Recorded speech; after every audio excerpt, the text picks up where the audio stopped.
Well, hello again, everybody. Welcome back to Tooth Sweet, and it's Christopher Lund here with another episode of Truth. And today, probably one of the most complicated things pissing me off these days, man. You know, a lot of this has to come back to the fact that in our country, we relegate a lot of the better good on our politicians to spend our money. And more as the years go by, it seems like they're asking for more and more money, and yet you're getting less of a return on your investment, so to speak. Um, they do a good job of trying to wave the flag and play the patriotism role for you to make you feel better about them wasting your money. But I think as the years have gone by, and I think you've seen in America that we are still committing the young men and women of this society to be killed in foreign wars, but it's not for patriotism anymore. It's not for freedom. It's not for the way of life in America. It's actually for business. Money is driving this beast far more than any sort of let's free the peoples of the world. You just have to kind of look into some of the wars that we choose to fight, and it'll certainly tell you who needs freeing and who doesn't in this world. Let me tell you, if we discover oil in your country, we are going to be really dedicated to freeing the population, especially if they agree with America and want to sell us cheap oil constantly. Today, we're kind of attacking the farm bill in America, and it's not something that people jump off the sofa and go, "Ooh, the farm bill, oh, I'm dying to find out about this." It affects every single one of you. And it's one of the great boondoggles in this country is that it'll continue to spend probably in excess of, I don't know, $600-800 billion a year over the course of 4 or 5 years in the farm bill construction. I was going to have a board behind me today so that I could actually write the number billion up on something, because I think so much when we deal with issues like this, and when I talk about 600 billion, it doesn't mean anything. None of us have had 600 billion anything. So to say that it cost me 600 billion this to do it, it doesn't mean like I go, oh yeah, I remember that one time I was in Vegas and I lost 600 billion. I know exactly what that feels like. So these numbers, I think the hardest part about these kind of conversations is how to make these numbers real.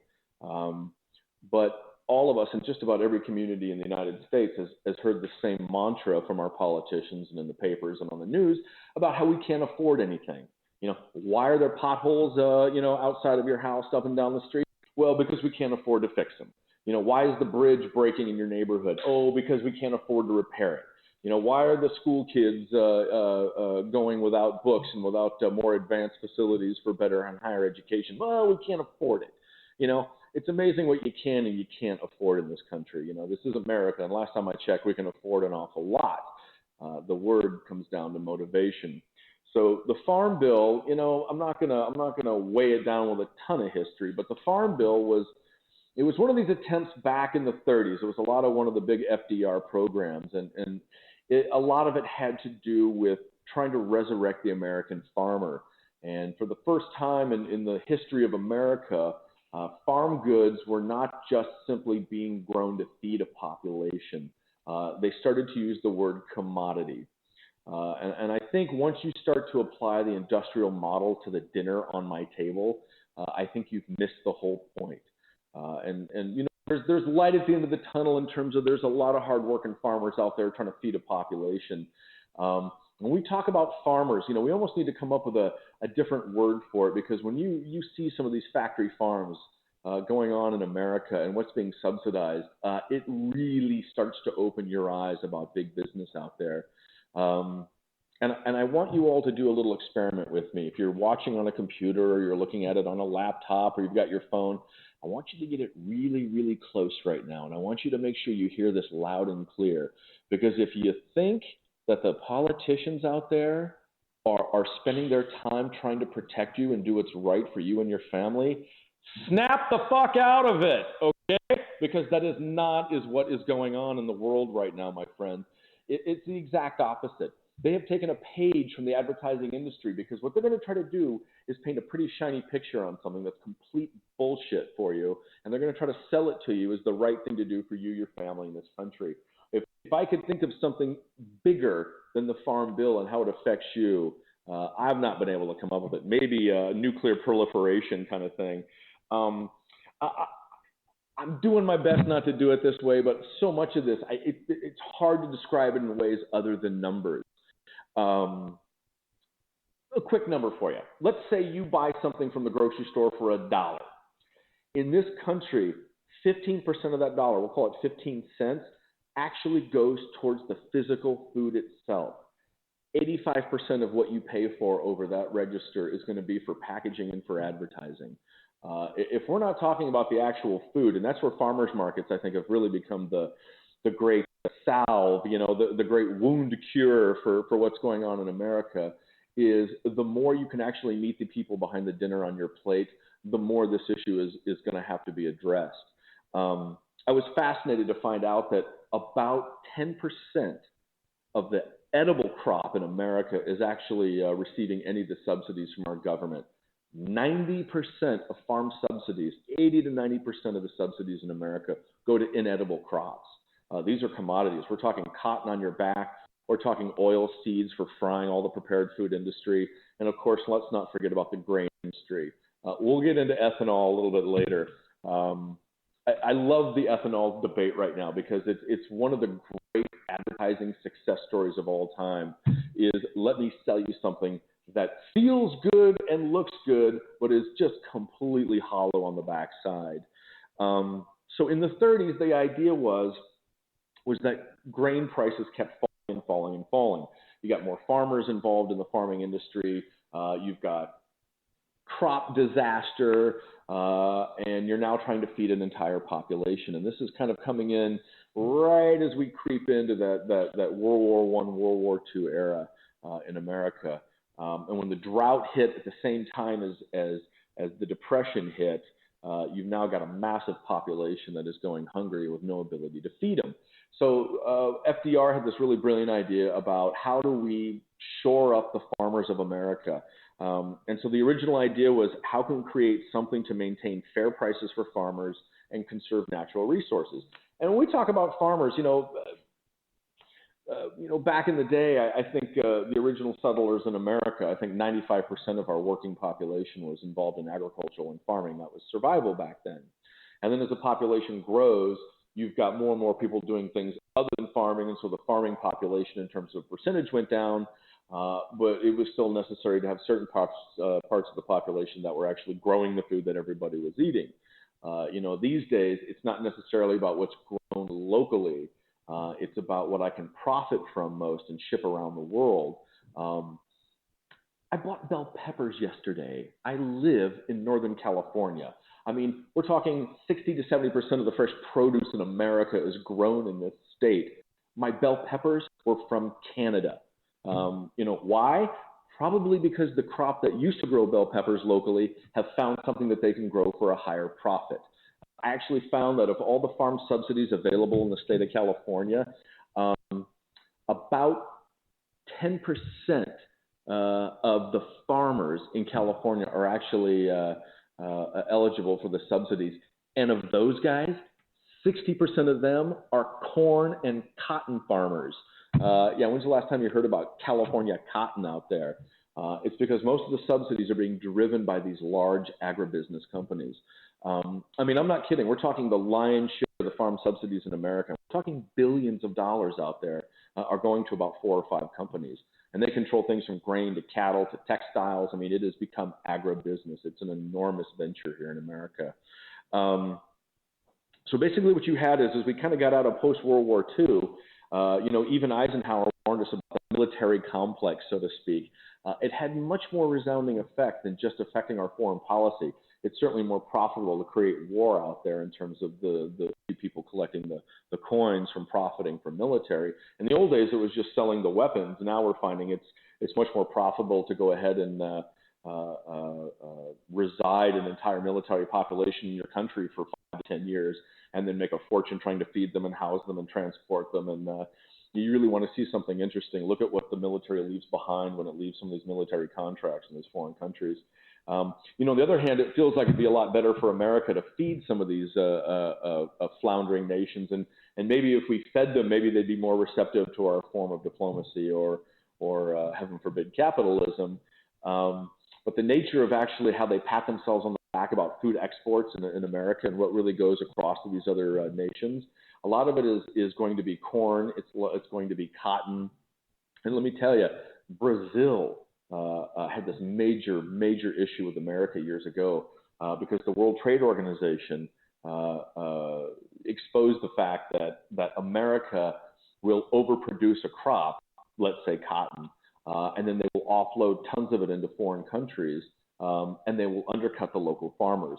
So now instead of me being able to support a country and be part of what their needs are to feed or clothe the population, we're looking at it from a business standpoint where we can undercut a nation's ability to provide for itself, sell cheaper goods, and put farmers out of business, all in the sort of the cheer of the mighty dollar.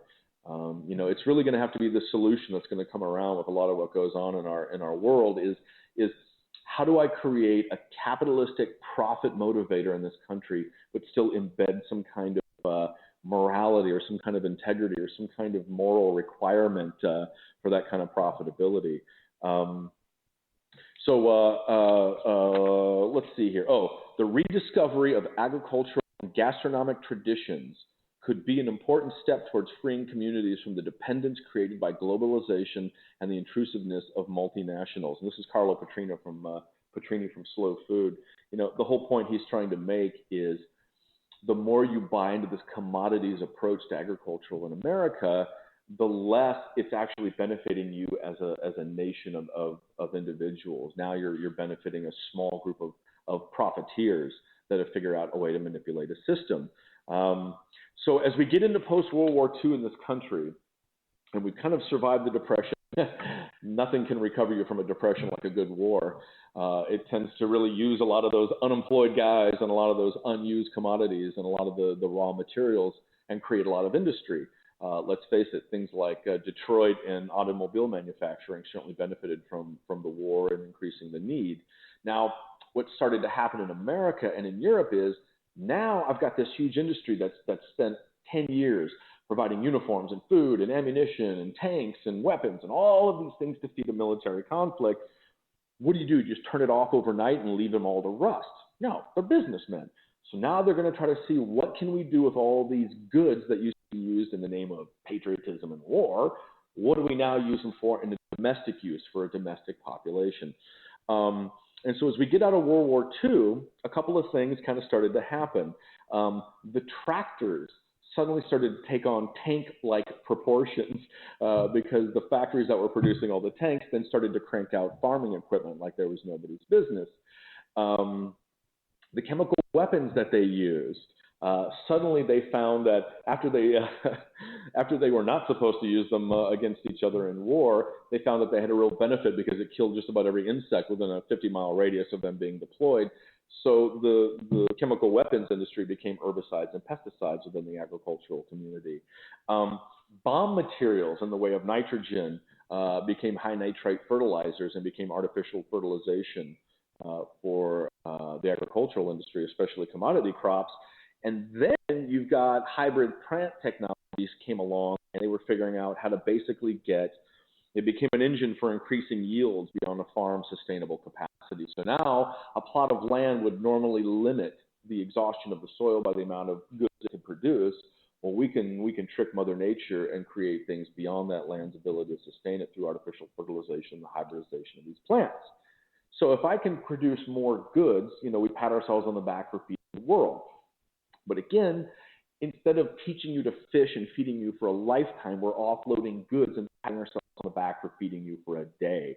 And there's an interesting book being buoyed about out there called Failure to Yield, which has a lot to do with the fact that, yes, with some of these genetically modified crops, you can increase quantity, but the quality remains inferior. You're taking a finite group of inputs and spreading them over more of a quantity issue, but you're still losing the inherent sort of nutrition that a smaller crop would have brought you.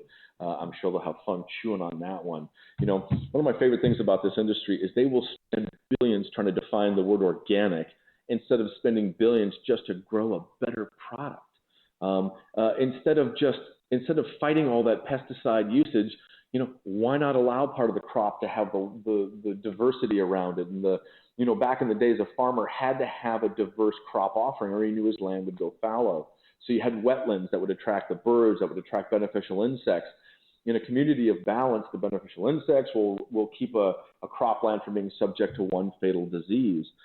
In these days, if I plant 600,000 acres of corn, which in the industrial widget model means that it's all the exact same corn, meaning it's the exact same seed, meaning I can crop dust and drive a tractor that is barely even usable by a human being anymore. The tractor itself is driven by GPS and computer these days, by satellite. These farms have gotten so enormous. So now you're looking at money being spent to perpetuate the need of a certain subsidy rather than the original intent, which is, again, back in the Depression. These subsidies were invented to keep a farmer growing food. And again, we're talking about a ridiculous amount of this money is being spent on crops that are inedible. I don't know if anybody remembers reading the stories, it's probably close to 10 years ago now, about the Mexicans freaking out because the corn that was sent to Mexico was not only undercutting all of their local farmers, but it was inedible for humans. It was feed corn for the cattle industry. I can't remember the brand name, but they had to pull food off the shelves in America because basically they were trying to get humans to eat cattle feed. My favorite. It's cheaper. Yeah. So if I do higher production, if I grow more of something, then the price goes down. Now, in a normal market, if you're growing too much of something and the price goes down, you either need less of that product or you need to grow something else. But when I start growing crops on hundreds of thousands of acres all mapped together, the idea is the only way to make that profit again is to keep planting more and more and more. And we're going to use corn as an example. Nothing against Iowa. Love you guys. Way to go, Cornhuskers. That would be Nebraska, by the way. I'm working on that. Buckeyes. No, that's Ohio. I can't keep it all straight. So if we use corn as an example, the more we can even talk about ethanol for a moment. Everybody's very excited about ethanol content in gasoline and whatnot.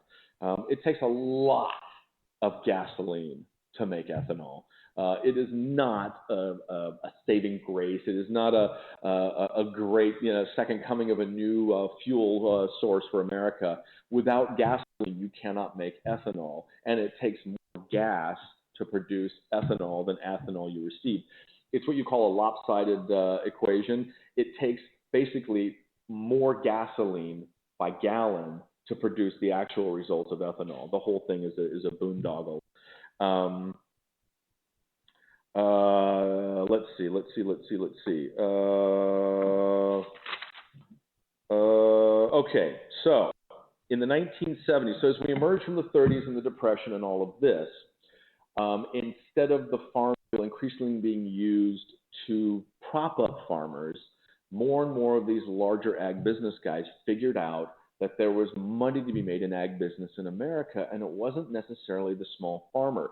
As the need for certain crops goes up, then the value of the land goes up. The farmer can no longer get in, the small family farmer, and buy into these kind of crops because you've created a capital-intensive way to survive. The only way to grow corn is if I grow 100,000 acres, and then I need a tractor that costs me $250,000, and I got to borrow money from the bank in order to make all that happen. And then I can manipulate corn prices, and when they dive, the farmer loses his land. I get to buy it at pennies on the dollar, and now as a corporation, I have tripled the amount of land holding I had at pennies on the dollar, and then I can slowly creep corn prices up again and make a fortune on it. That's exactly what's going on in America today, is we are subsidizing some of these corn crops, but the money is not going into the hands of a farmer. It's going into an absentee farmer and a company business model. And I can now buy the corn at pennies and then turn that into value-added services or value-added products. So I can take cheap corn and then sell legions of it to the prepared food industry in the form of high fructose corn syrup, which I love, by the way, that the subsidies that are coming out of your pockets, you and me, we Americans here, are going into those really flash commercials you see on TV now about how sugar, and why is everybody so up in arms about high fructose corn syrup, and why are you being so mean to us? And meanwhile, the obesity issue and the cardiac arrests, or people are dropping on the streets out there, but you're paying for it, And this goes a lot back to the fact that you can certainly fill your belly with prepared food than you can with fresh produce in terms of the price you pay at the register in the grocery store. And this is really kind of be part of the problem over the years is I think we tend to focus too much on the actual price you pay at the register. I think the costs that go into giving you a low priced item is false in America. It's completely false. The amount of subsidies that go into keeping prices low in America for inferior grade food is really, it's completely tail wagging the dog, and it's getting to be a little bit ridiculous out there. So basically in the 1970s, this infamous Secretary of Agriculture, this guy named Earl Butz, I know the jokes write themselves. His whole thing was the mantra was get big or get out. And that the only way the subsidies really made any sense in America was that you had to be a large operation, and that meant that the industrial model kicked in again. Adapt or die. You either become big or you don't get to sort of benefit from the farm subsidies anymore. And farm fence row to fence row was his other great quote. Basically what that meant is all the semi-wilderness around your crop or any of the wetlands that were anywhere near your plot of land, you were actually encouraged to plow all that under and plant crops from one side of your property to the other because more. They just kept needing to feed that machine. And the mission basically was to ensure a steady supply of cheap commodity crops that could be traded internationally and processed again into value-added products. None of this sounds like I want to put a chicken in every pot and a meal on every table. Although if you look at the chicken industry, I think they can actually put 10 chickens in every pot these days. But basically, wheat, rice, and corn were the big three, and it became basically you could hypercharge them with irrigated water and chemical fertilizers, and we could bang out. The yields went up 3 times, 4 times, 5 times out of these crops. Which is why the commodities are so hotly traded on the market, because a penny move here and a penny move there. If I own 6 million shares of the wheat commodity and the price changes by a penny, I can make myself $500,000 in an afternoon's work without having to plant a crop or struggle over actually feeding anybody. And that's where most of the money is being driven in this business these days, is treating it like a commodity. It's a widget. It's not about feeding people. It's about creating a profit center, which, hey, look, industries are industries. You want to make a profit? That's what America's all about, and go for it. But you're spending my money to do it.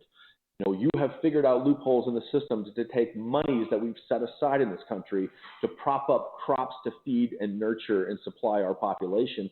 And instead, it's going into about a half a dozen pockets so they can go on vacation while the rest of us are watching food prices escalate. Let's not forget about feeding the poor. Everybody's going to go, well, the Farm Bill, feeds, a huge school lunch program and a huge food stamp program. Once again, why on earth would you give it away? I don't know that there's much dignity in that. What you've done is create an entire population of entitlement.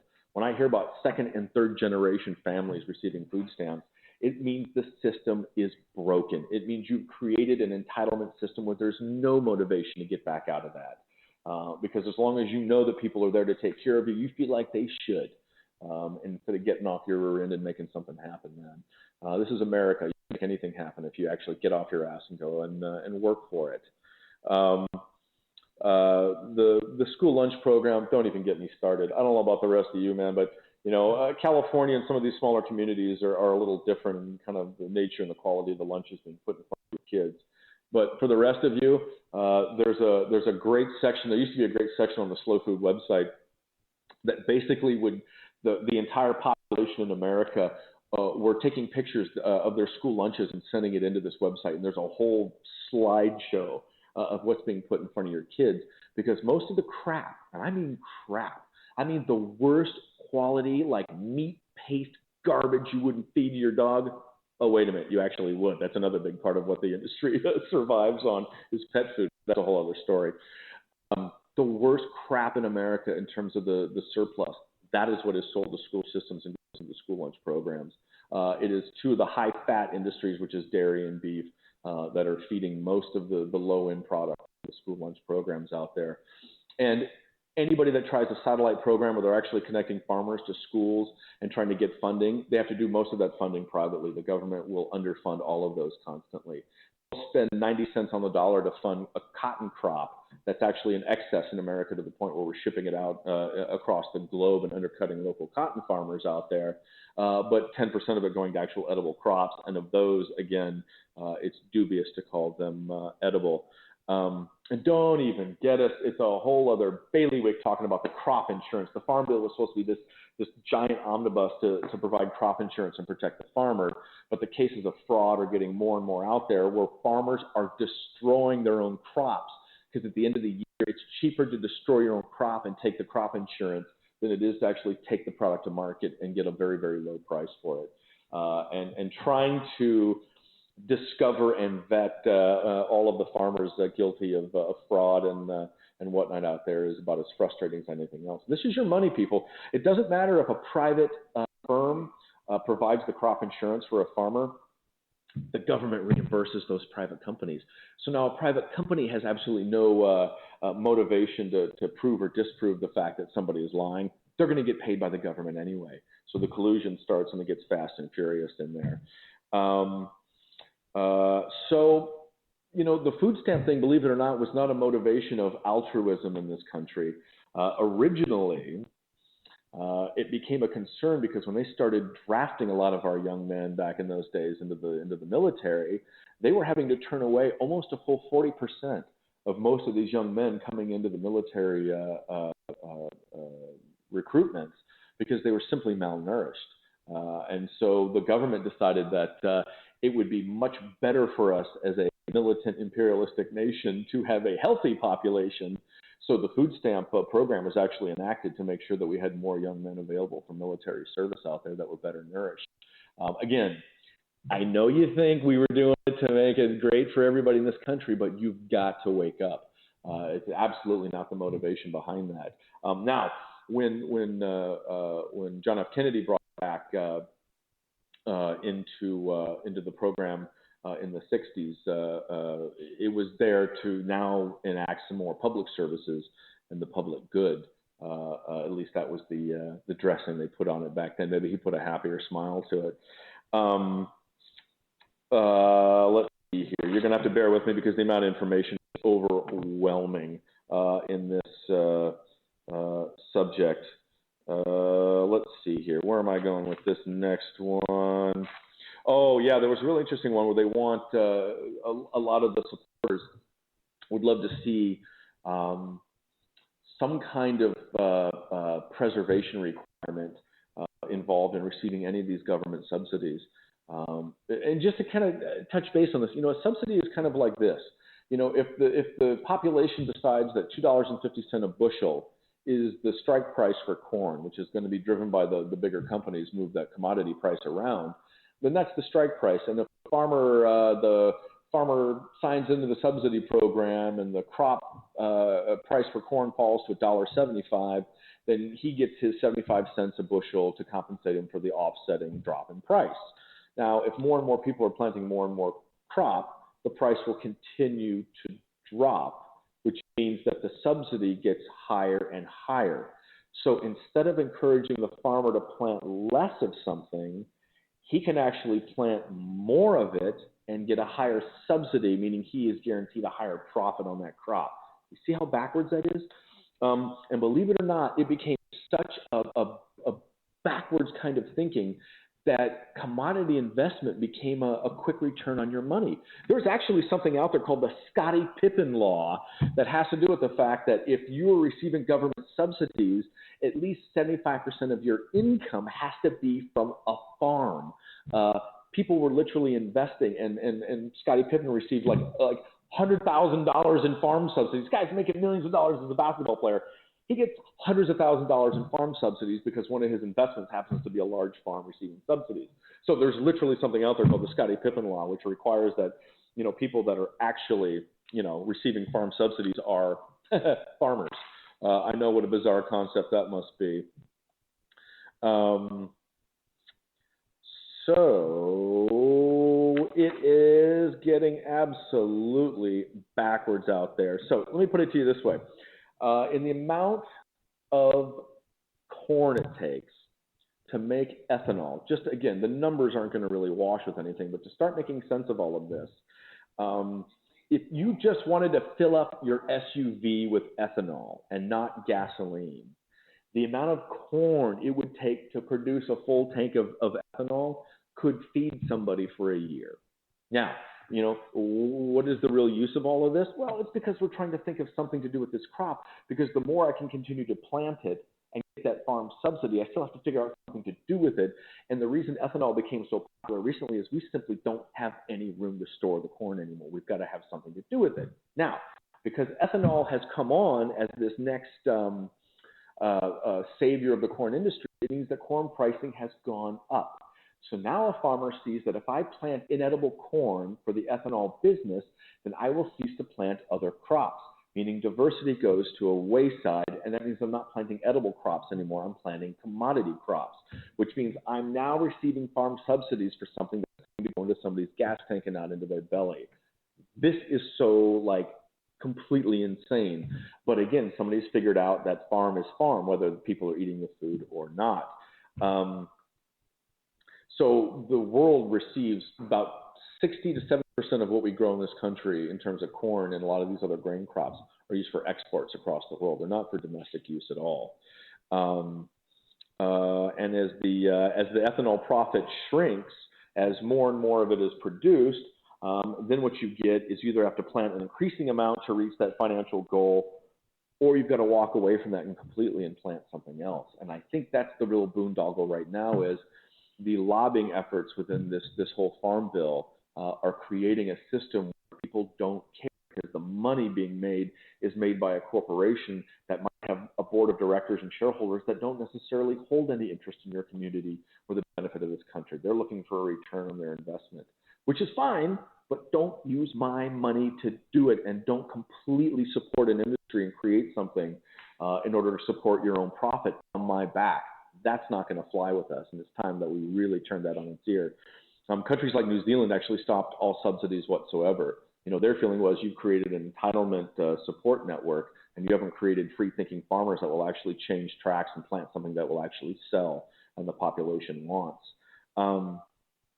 Last year, tortilla prices in Mexico went up by 60%. Why? Because it was more profitable to use the corn for ethanol than it was to grow actual edible crops. And why do the Mexicans, why are they affected by tortilla prices? Because most of the corn they use for the tortillas are now coming out of America because we have shipped so much surplus corn into countries like Mexico. Their local farmers would be idiotic to plant it and sell it because the price they would get for it would be far below the cost of actually planting and growing it. And that's how you've created a dependent society within other countries.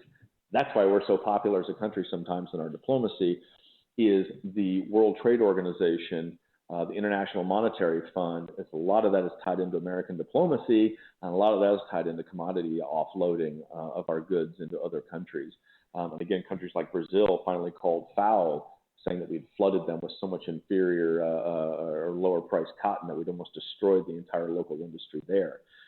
So why do we not just grow enough for domestic use? And once we've hit that, hey man, you want to be an independent farmer and grow corn and grow cotton to sell overseas? Hey, knock yourself out.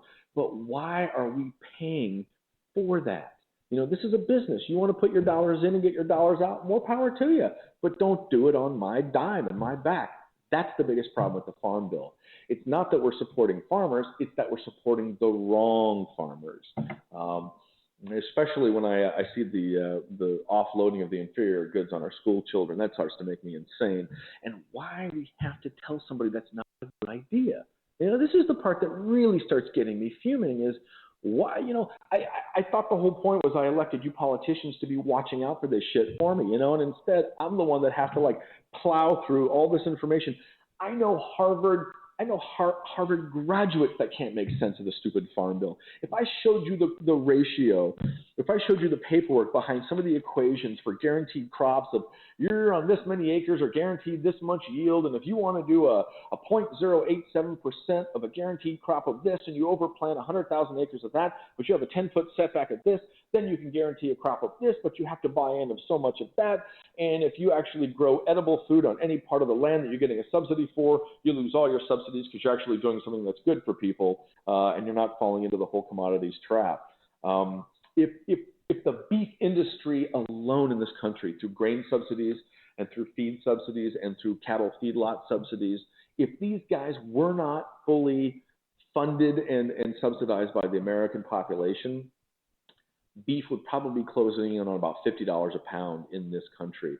But instead, it hovers far, far, far below that because we're subsidizing the grain.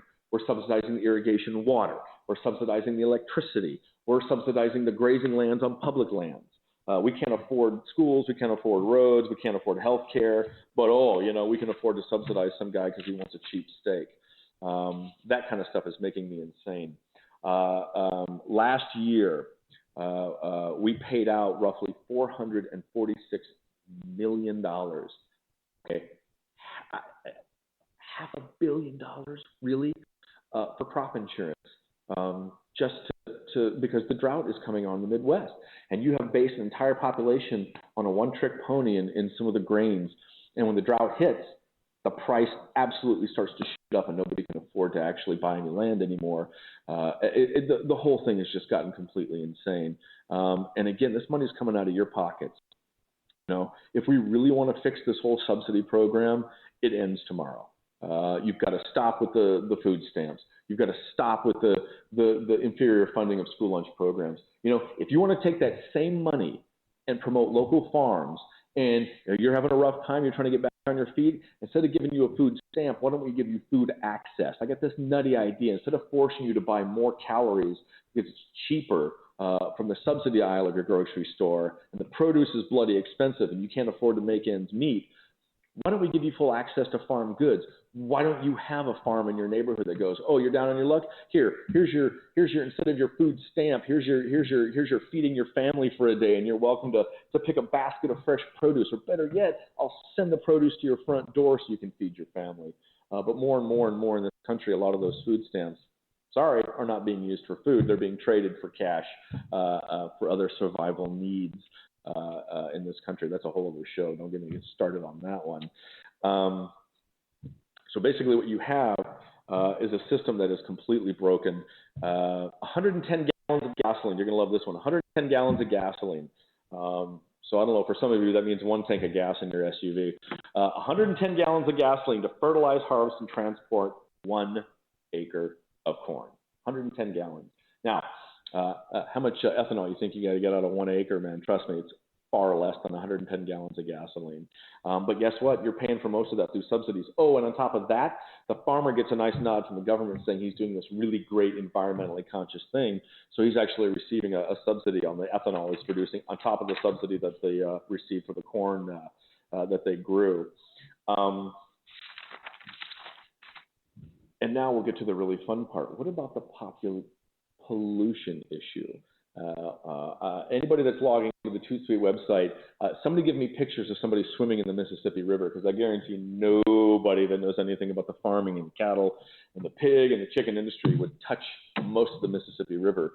If you, my genius is here at Toot Sweet, if you can find a photograph of a map of the Gulf of Mexico that shows you the dead zone at the mouth of the Mississippi River right now, I will show you something that will just scare the bejesus out of you. Because of the nature of artificial fertilization, what you get, and by taking away all the border crops and all the diversity around a given cropland, that means any of the fertilizer, any of the pesticide, any of the manure runoff from these giant feedlots is running into the groundwater or directly into these waterways. And what you're getting is what's called a massive dead zone. With all that nitrogen heavy fertilization going into the water, you've created an oxygen poor environment. And what you're doing basically is taking part of the Gulf and running it completely enabled to raise any life at all. This image will kind of show you the dead zone and then the clear water. And then I think I saw another one that you had on a minute ago that actually showed it looked like an infrared map that actually showed the length of this dead zone. This is happening, people. This is the thing. Everybody was up in arms about the oil explosion and the oil leaking out of the derrick that was down at the bottom of the ocean. That pales in comparison to what's been done for the last 50 years for all the nitrates that are washing into those riverbeds. And trust me, as all these manure feeding ponds and all of this stuff feeds into the waters and the water tables, there is a reason that you're finding E. coli in your spinach crop. Because a lot of that water is then being used for irrigation to go right back into the produce that's on your table. So don't think because you're a vegetarian you're avoiding the one on the far left there. Yeah, you'll see you'll start to see some of the visuals here. There you go. There's your bright red dead zone air coming into the Gulf of Mexico. And let's face it, the ocean has been one of our great saviors because the health benefits of eating a more seafood-heavy diet, more vegetable-heavy diet, both of those are under attack right now, man, and you're subsidizing it. You're actually giving these people money to poison you. That's what I want to wake you people up to, man. I don't care if somebody's going to use pesticides and nitrogen-heavy fertilizers, but they shouldn't be allowed to poison the rest of us to do it. If you can figure out a way to use all that crap and not poison us, knock yourself out. But why do we as a population, as a group of people, why do we have to be so vigilant to keep fighting you people, to tell you to stop poisoning us, and then put it all in a pretty package? Why? Because you're also funding the same collection of pharmaceutical ads, because now we need an entire Baskin and Robbins collection of pharmaceuticals to fight all the crap in our produce and our food, because you're poisoning the population. I can't imagine that your vacation and your fancy car and your big house, at some point, don't you have to realize that you've done the backs of killing other people? I mean, at some point, isn't that going to wake somebody up? No, because the nature of politics in America is the people that are making the most money on this damn deal are the same ones that can occupy most of the politicians' time with lobbying efforts. The fact that a company will spend $1 billion to define the word pollution instead of $1 billion to just clean it the hell up, tell me that's not the tail wagging the dog, man. It's getting absolutely asinine out there. I had this entire list of facts and figures, that I'd love to throw at you, but after a while, the numbers don't mean anything. Maybe you should go down and just, scoop up a glass full of that water out of the Mississippi and drink it down and see how you feel over the next couple of days. And maybe if enough people do that, they'll figure out that maybe it's not such a great idea to do that to our water. But again, I think George Carlin said it best, going, save the planet. Are you people insane? The planet's going to be here for another billion years. It's the people that are going away. And to the cheers of the almighty dollar, really? You're going to put profit over preservation? I mean, it's not the Indian with the one tear down his cheek looking at the polluted rivers anymore from the 70s. I mean, this shit's showing up on your own doorstep, people. And the food pricing is going to continue to go up. The more you idiots put ethanol in your gas tank and pat yourself on the back for doing something green, you might as well just go out and just set your front yard on fire instead, man. Do me a favor tonight. Those of you that really love wasting money, go to the grocery store, spend $100, and go throw it all out in the parking lot and drive over it a couple of times. Because maybe at some point, if you did that, it would start to hurt. It would start to physically feel like something was being taken away from you. Because I got to tell you right now, these people are making a fortune on your backs and they're poisoning you as a thank you. If that doesn't get you off your sofas, there's no more I can say or do that's going to help this whole issue out, man. The funny thing is, in the original days of food stamps, they were not giveaways. They were discounts. You could buy these food credits. You could actually spend, I think it was a 50 or 60% discount on the dollar. And so it was like buying like a gift certificate or a government bond, and it allowed you to just kind of still spend the money, but you were given a little bit of price break on it. And the idea behind that was it gave you a little dignity that you were still doing something for yourself, but somebody was just lending you a little helping hand. And of course, we know how all that kind of stuff goes after a while. Somebody figured out how to manipulate the system, and everybody loses in the end. You'll excuse for a second. There was one little piece I found here that I wanted to read to you because it had to. Oh, yeah. Oh, here we go. This was a good one. Oh, yeah.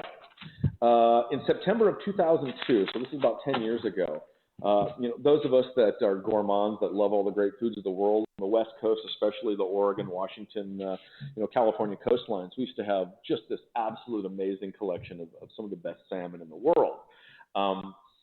80 to 90% of the salmon that ends up on your restaurant plate and on your dinner table these days is farm raised. The waterways are so polluted that very few of them will support natural spawning habits anymore. And I'll tell you what, right now, the nature of farmed fish is probably one of the most disgusting things you could do to a viable dinner on your plate. It's created huge problems with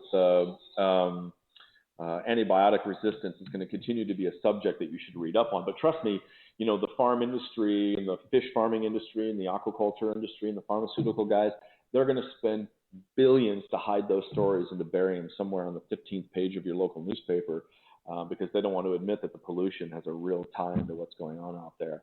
A lot of people don't realize that the cattle industry is actually also used a lot in pharmaceutical construction out there. But in September of 2002, the Bureau of Reclamation diverted water from the Klamath River to maintain a heavily subsidized farming industry up there. And 35,000, these are all estimates, 35,000 adult fish, another 35,000 juveniles.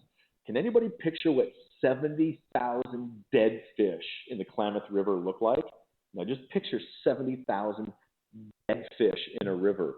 And it basically created one of the largest salmon die-offs in history. Now, that was 10 years ago. This year was one of the first years that you heard any fishermen talking about glimpses of recovery in the salmon industry on the West Coast. And this is 10 years. And why is it recovering? Because nobody's eaten it, because it's been so horrible for years.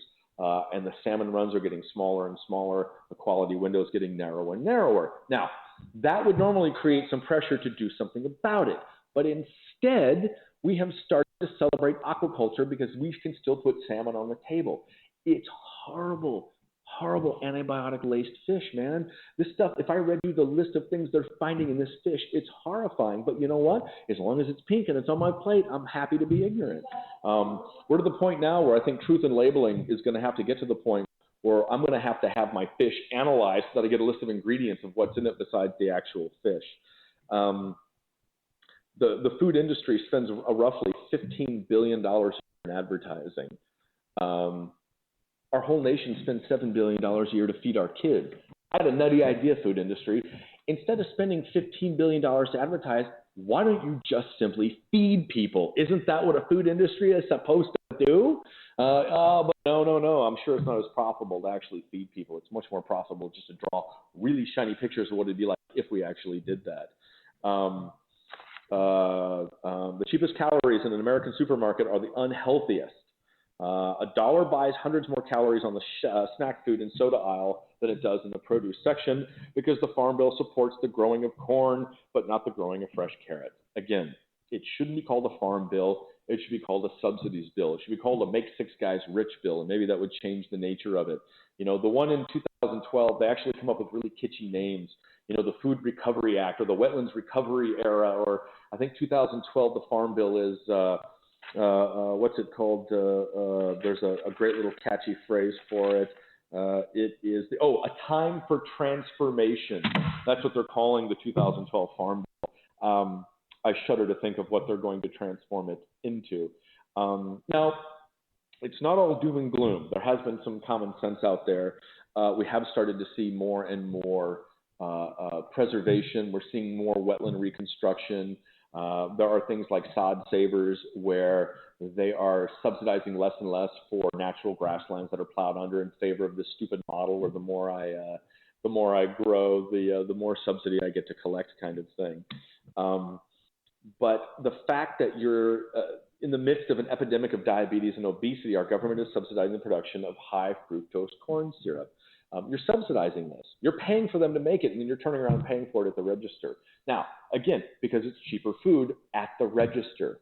What are you paying in lost worker productivity? What are you paying in the sheer nature of high-priced food? What are you paying in the nature of healthcare in America? And we're all having to pay for this, man, because it's all coming to a head. I'm starting to get really irritated with the fact that pharmaceuticals are allowed to advertise so flashy and jazzy ads on TV. Like, and I don't know about the rest of you, but the side effects you hear of half of this stuff is horrifying. Yes, I can have a full head of hair, but my eyes will both bleed profusely and explosive diarrhea. But my hair is going to look great.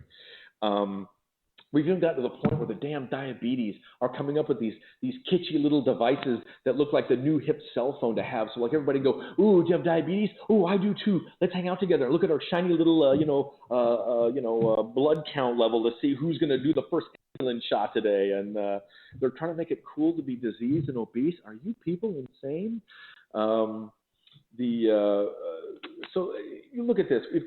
I've got way misguided wealth. I've got a pollution issue from the farming industry that's gone beyond epidemic proportions. I've got obesity. I've got coronary disease.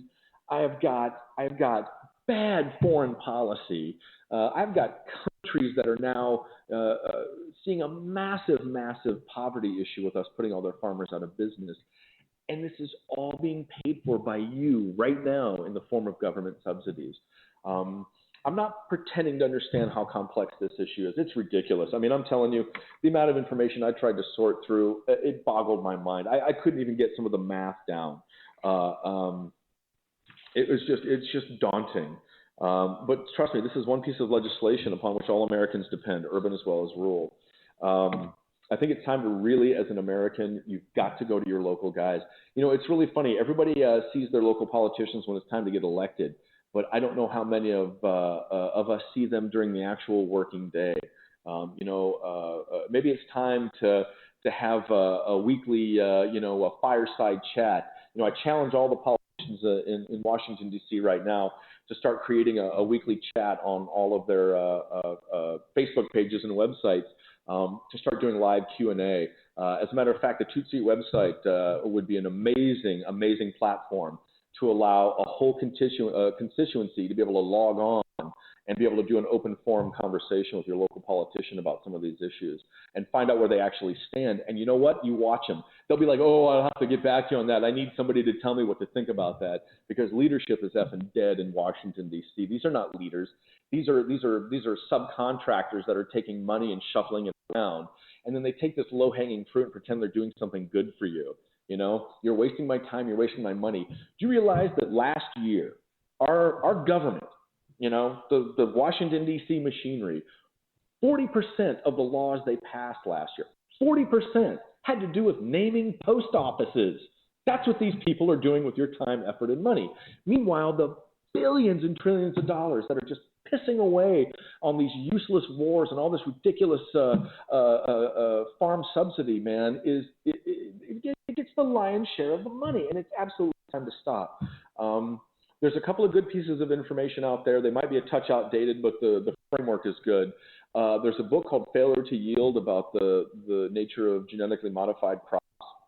And the other one is called Food Fight. And Dan Imhoff, I'm looking for you out there because I want to track you down when we do the rebuttal show to this one. I want to get Dan Imhoff, and I can't remember the professor from the University of Wisconsin that has tried to lend a little bit of logic and a little bit of insight into how the actual economics of the farm business work. Trust me, guys, it is a complicated issue. But all I can really tell you is the more you can invest in your local farmer, farm fresh eggs, organically grass-fed cattle from your local, farmer. And you know what? If there's not enough steak to go around 7 days a week, you'll eat something else. It doesn't mean you have to have the same 50 ingredients 24/7, 365 days a year. You know, that's why canning and jarring was invented, so I could preserve peaches in summer and eat them in December. You know, that's where jerky comes in. I can take a cattle and preserve it for the winter time and eat jerky when he's not, freshly butchered. But it's not necessary to create a cheap product 24/7. It doesn't feed a population. It poisons them. You know, don't fall for all these flag waving ads about, every time we talk about the cattle industry, they have the nerve to show some cow standing in a grass field. If anybody wants to truly horrify themselves, log on and look at some of the live footage of the pig lots and the chicken manure fields and the cattle industry. It is horrific, and it's poisoning a population as a result. Diversity is not a bad word, guys. You know, we're not going to take our dinner plate and turn it into an industrial widget. We've covered a lot today, man, and I got to tell you, It sounded like a lot of rambling, and man, I did my best to try to structure this whole thing, but man, being pissed off sometimes doesn't allow for focus. And so I tried to see if we could narrow it down. And when you think about a farmer, and we're all gonna raised in America to recognize icons, or again, as I quote George Carlin, symbols are for the symbol-minded. In that you think of this guy in overalls, and the hardworking people of the land that have the values of the land. It ain't happening that way out there in America these days, guys. More and more local farmers are getting a foothold, and it's time to create a food system that feeds our population. I know that sounds like a radical idea, but to actually focus on pesticide-free, environmentally conscious, non-genetically modified, natural, organic farming crops to feed your inherent local population, we can put the pride back in the farming in America and get these idiots from the boardroom the hell out of our dinner plate, man. They have seriously taken a basic need and created a massive profit center around it, and the government is fully funding it because it's just too complicated to say no. They might not get to use the corporate jet next week or get to go to the Super Bowl. Not that I'm saying anything against the NFL. I love the football, but trust me, there are organizations that want the football to be made out of synthetic leather because they think it's cruel to use a pig for football, but that's a whole other conversation. So folks, we're going to table this for now, but I need everybody to log on. My challenge here is, I want local politicians to start thinking about using a platform like Suite for open forum conversations with your constituents, and find out what your population is actually thinking about. The fact that we get to hear about your agenda once a year is not working for me anymore. I want to see what you're up to, and I definitely want to see who's lobbying your efforts and find out why some of these simple issues are going by the roadside because you can't be bothered to tackle something complicated. It is time for you to get off the damn sofa, start knocking on some politicians' doors, and let's start spending our money a hell of a lot more smartly instead of funding some guy's vacation. So that is my rant for this month, guys. The Food and Farm Bill 2012 in America. Get out there, get some more information, and let's take our dinner plate back. All right. Thanks again for joining us, guys, and we'll see you next time on Toot Sweet.